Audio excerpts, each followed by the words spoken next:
বিরোধ অলঙ্কার, বিপরীত অলঙ্কার, বিরোধাভাস। এর চেয়ে তো অক্সিমরনই সহজ। আজকের টপিক হচ্ছে অক্সিমরন। ইংরেজি সাহিত্যে আমরা যেটাকে ফিগার্স অফ স্পিচ অথবা লিটারারি টার্মস বলে থাকি, তার মধ্যে একটি হচ্ছে অক্সিমরন। অক্সিমরনের ব্যবহারের জন্য নয়, বিভিন্ন কম্পিটিটিভ এক্সামে অক্সিমরনের যেই আসার যে প্রবণতা এবং বিভিন্ন যে আমাদের কথাবার্তা থেকে শুরু করে বিভিন্ন আমাদের সিনেম্যাটিক অ্যাপ্রোচগুলোতে অক্সিমরন যে ব্যবহার, সেটাই অক্সিমরনকে আজকে আমাদের টপিক হিসেবে তুলে আনতে সহায়তা করেছে। লার্নিং উইথ শাহানের সবাইকে স্বাগতম। প্রথমে শুরু করব ফ্যামিলি ম্যান 2 এর একটি মুভি ক্লিপে। মুভি ক্লিপটা দেখুন এবং ওখানে দেখুন মডার্ন এইজে কীভাবে অক্সিমরন ব্যবহার করা হচ্ছে। Fine, banao veg biryani. Veg biryani. It's an oxymoron, okay? What's an oxymoron? Like veg burger, like good atharva, but I'm still good. no, you're an oxymoron and a moron. And you're a much moron. ठीक है veg biryani. Family man 2 এর departmental স্টোরের এই সিনটাতে মেয়ে এবং ছেলেকে নিয়ে বাবা শ্রী ডিপার্টমেন্টাল স্টোরে শপিং করছেন। ওখানে আজকে কী রান্না হবে সেটা নিয়ে কথা হচ্ছে। মেয়ে পছন্দ করছে না কোনোভাবেই যে ভেজিটেবল বিরিয়ানি রান্না হবে, তো মেয়ে বলছে চলো বানাও, আজকেও ভেজিটেবল বিরিয়ানি বানাও। তো সামহাও ভেজিটেবল বিরিয়ানি সম্বন্ধে কথা বলতে গিয়ে তখন সে বলছে ভেজিটেবল বিরিয়ানি নিজেই একটি অক্সিমরন। তো অক্সিমরন বলার সাথে সাথে ভাই বলছে যে অক্সিমরন ব্যাপারটা কী। তখন সে বলছে যে অক্সিমরন হচ্ছে ভেজিটেবল বার্গার, সেটা এক ধরনের অক্সিমরন, ভেজিটেবল বিরিয়ানি নিজেও এক অক্সিমরন, এবং গুড আথর্ব এটাও একটা অক্সিমরন। এখানে খুব মজার একটা বিষয় রয়েছে, সেটা হচ্ছে প্রথম কথা যেটা বলেছে ভেজিটেবল বার্গার এটা একটা অক্সিমরন। কেন বলা হয়েছে এটা? কারণ হচ্ছে বার্গার ব্যাপারটাই হচ্ছে একটি জাঙ্ক ফুডের অংশ। এখন আপনি জাঙ্ক ফুডের মধ্যে যদি ভেজিটেবল ঢুকিয়ে দেন, তাহলে সেটা ভেজিটেবল আর বার্গার হয়ে গেলে সেটা তো আসলে জাঙ্ক ফুড থাকে না। এখানে ভেজিটেবল একটা গুড ফুড, আবার এখানে বার্গার বা জাঙ্ক ফুড, সো দুটো হচ্ছে না। আবার গুড অথর্ব কথা বলা হয়েছে, তার ভাইকে সে আসলে এখানে টন্ট করেছে। তার ভাই নাম হচ্ছে অথর্বা। অথর্বকে সে কোনোভাবে গুড না, সে খুব নটি, এবং সেখানে গুড অথর্ব বলে সেখানে ভেজিটেবল বার্গারের মতো করে বোঝানোর চেষ্টা করেছে যে গুড আর অথর্ব কোনোভাবেই যায় না, কিন্তু সেটা দুজনকে একসাথে বসানোর পরে এটাই অক্সিমরন হয়ে গেছে। আমরা এই ক্লিপের মধ্যে খুব চমৎকার এক্সাম্পলটার মাধ্যমে অক্সিমরন ব্যাপারটা অলরেডি আমরা একটা ধারণা পেতে পারি অক্সিমরন ব্যাপারটা আসলে কি।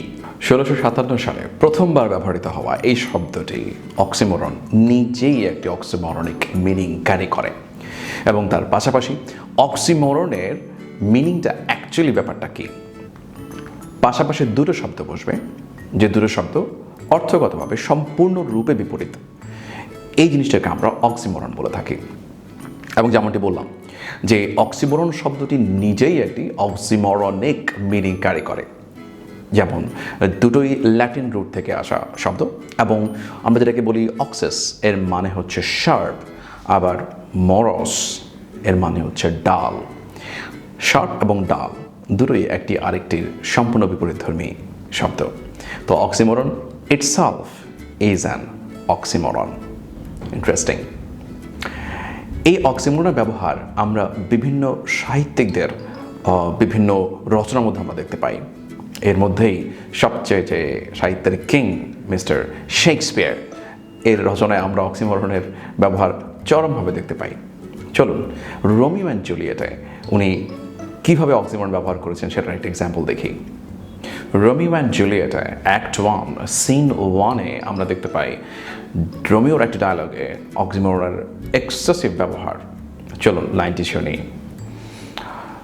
Feather of lead, bright smoke, cold fire, sick health, still waking sleep, that is not what it is. This is love, feel I, that feel no love in this. এখানে আমরা রোমিওকে কনফিউজড অবস্থায় একটি dialogue দিতে দেখি, এবং সেখানে সে কয়েকটি oxymoron একসাথে ব্যবহার করে। যে feather of lead, feather of lead এটি একটা চমৎকার অক্সিমরন। ফেদার হচ্ছে পালক, আর লেড হচ্ছে একটি ধাতু, ভারী ধাতু। সেখানে পালকের সঙ্গে ধাতুর মেলবন্ধন কোনোভাবেই হয় না, তো ফেদার অফ লেড একটা অক্সিমরন। আবার আমরা দেখতে পাই হচ্ছে ব্রাইট স্মোক, আবার আমরা তার পাশাপাশি দেখতে পাই হচ্ছে কোল্ড ফায়ার। ফায়ার কখনো কোল্ড হয় না, কোল্ড কখনো ফায়ার হয় না, কিন্তু আমরা একসাথে দেখতে পাই এখানে আমরা রোমিওর ডায়ালগটিতে শেক্সপিয়ারের ব্যবহৃত এই টার্মটি। আবার ঠিক তার দ্বিতীয় লাইনটার প্রথম যে শব্দটি রয়েছে সেই শব্দ গুচ্ছের মধ্যে আমরা দেখতে পাই যে স্টিল ওয়েকিং স্লিপ, মানে এখনও জাগ্রত ঘুম, এটা আসলে কখনো কি হতে পারে? জাগ্রত আবার ঘুম, এটাও একটা চমৎকার অক্সিমরন। অ্যান্ড কথা হচ্ছে এখানে কেন অক্সিমরনটা ব্যবহার করা হয়েছে? লাস্ট লাইনে যখন আমরা রোমিওকে এই ডায়লগটাতে দেখি, this love feel I that feel no love in this, এখানে ও খুব কনফিউজড অবস্থায় এই ডায়লগটা দেয়। সে বলে যে ভালোবাসা আমি ফিল করছি সে ভালোবাসা আমি কোনোভাবেই জুলিয়েটের মধ্যে দেখতে পাই না। এই কনফিউশন থেকেই উনি এই অক্সিমরনগুলো আগের দুটো লাইনে ব্যবহার করেছেন। বিদায়ের ঠিক আগে যখন জুলিয়েটকে আমরা দেখি এবার ডায়লগটি দিতে, অ্যাক্ট 2 এবং সিন 2-তে রোমিও অ্যান্ড জুলিয়েটে, good night, parting is such sweet sorrow that I shall say good night till it be morrow. এখানে যে একটি অক্সিমরন ব্যবহার করা হয়েছে সেটা হচ্ছে সুইট সরো। এখানে আপনার বিদায়ের সময়টাকে সুইট সরোর সঙ্গে তুলনা করা হয়েছে এবং এই সুইট সরো পরবর্তীতে আমরা বিভিন্ন ক্ষেত্রে বিভিন্ন জায়গায় আমরা ব্যবহার করতে দেখেছি। এবং সুইট সরোর ব্যাপারটা এখানে আমরা বিদায়কে যখন বলেছে যে এটা একদিক দিয়ে সুইট আরেক দিক দিয়ে হচ্ছে সরো, কারণ সরো হচ্ছে বিদায় দিতে হচ্ছে, কিন্তু আবার সুইটের ব্যাপারটা হচ্ছে যে খুব শীঘ্রই আবার সকালে দেখা হচ্ছে। সো এই জিনিসটা আমরা সুইট সরোর ব্যাপারটা আমরা দেখতে পাই আমাদের অক্সিমরনের ব্যবহারটা। এছাড়া ম্যাকবেথের মধ্যে আমরা এই অক্সিমরনের ব্যবহারটা চমৎকার করে আমাদের চোখে পড়বে। ম্যাকবেথে উইচদের যে একটি ডায়লগ রয়েছে, fair is foul, foul is fair, hover through the fog and filthy air. এখানে fair is foul, foul is fair, এই ব্যবহারটাকে আমরা দেখতে পাই একটা থিমেটিক অক্সিমরন বলে এটাকে। ফেয়ার ফাউল, ফাউল ফেয়ার কখনো হতে পারে না, কিন্তু এখানে আমরা দেখতে পাই পরস্পর একই সাথে বসে ফেয়ার ফাউল, ফাউল ফেয়ার কে শেক্সপিয়ার চমৎকার করে একটা থিমেটিক অক্সিমরন ব্যবহার করেছেন। সো আমরা অক্সিমরনের শুধুমাত্র যে শেক্সপিয়ারই ব্যবহার করছেন বা শেক্সপিয়ারের প্রত্যেকটি প্লেতে আমরা অক্সিমরনের এরকম এক্সেসিভ ব্যবহার আমরা দেখতে পাই। শেক্সপিয়ারের পর আমরা যদি এবার বাঙালি কোনো রাইটারকে দেখতে চাই তাহলে সেক্ষেত্রে হেলাল হাফিজ আমাদের জন্য প্রথম চয়েস। হেলাল হাফিজের এমন অনেক কবিতাই রয়েছে যেখানে অক্সিমরনের এক্সেসিভ ব্যবহার আমরা দেখতে পেয়েছি। সেই চমৎকার একটি কবিতা ওনার, সেটা হচ্ছে কোমল কনক্রিট। কোমল কনক্রিট এই কবিতাটার নামের মধ্যেই অক্সিমরন রয়েছে। আপনি দেখুন, কনক্রিট কখনো কোমল হয় না, আবার কোমল কখনো কনক্রিট হয় না। দুটোই বিপরীতধর্মী দুটো শব্দ পাশাপাশি বসে আমরা এর ব্যবহারটা দেখলাম। সেই কোমল কনক্রিটটাই হচ্ছে একটা অক্সিমরন কবিতার নামেই। এবার যদি আমরা কবিতাটার দিকে যদি একটু লক্ষ্য করি তাহলে সেক্ষেত্রে ওখানেও দেখবো আমরা অক্সিমরনের দু লাইনের মধ্যে দুটো অক্সিমরনই ব্যবহার করেছেন। জলের আগুনে পুড়ে হয়েছি কমল, জলের আগুনে পুড়ে হয়েছি কমল, কি দিয়ে মুছবে বলো আগুনের জল। এখানে আপনি লক্ষ্য করুন, জলের আগুনে, এখানে জলের আগুনে যে পার্টটি রয়েছে সেটা এই পার্টটাতে আমরা দেখতে পাই জলের এবং আগুন, যেখানে জলের আগুন নিভে যায় সেখানে জলের আগুন তো হওয়ার কথা না। আবার শেষ অংশে আমরা দেখতে পাই আগুনের জল। আগুনে কখনো জল হয় না, দুটোই আলাদা আলাদা শব্দ। এই দুটো আলাদা শব্দকে আমরা দেখতে পেলাম জলের আগুন, আগুনের জলকে উনি কোমল কনক্রিটের পার্টটার মধ্যে চমৎকার করে এই কবিতাটিতে আমাদের কাছে ফুটিয়ে তুলেছেন। এখন শুধু যদি তাই হতো তাহলে তো ভালোই ছিল।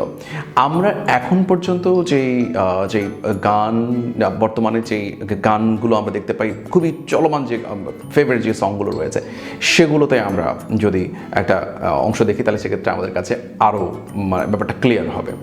সঞ্জীব চৌধুরীর একটি গান, এই গানটি আমি যেটা আপনাকে শোনাতে যাচ্ছি সেটা হচ্ছে বাপ্পা মজুমদারের গলায়। গানটা শুনুন, আপনি ওখানে দেখতে পাবেন যে আলটিমেটলি অক্সিমরন আমাদের এখনকার যে মিউজিক ইন্ডাস্ট্রি আছে সেই মিউজিক ইন্ডাস্ট্রিতে কীভাবে তার স্থান দখল করে রেখেছে।